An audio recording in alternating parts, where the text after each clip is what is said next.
এখন 1 মাস পেরিয়ে গেল, এখনো পর্যন্ত আমাদের এই এবং সিবিআই হয়েছে, ওয়েস্ট বেঙ্গল পুলিশ হয়েছে,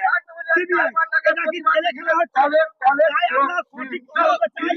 এবং দোষীদের ফাঁসি চাই এবং বাঙালিদেরকে যেভাবে অন্যান্য স্টেটে যেভাবে ও মাতার নামে মারা হচ্ছে, ও রক্ষার নামে মারা হচ্ছে,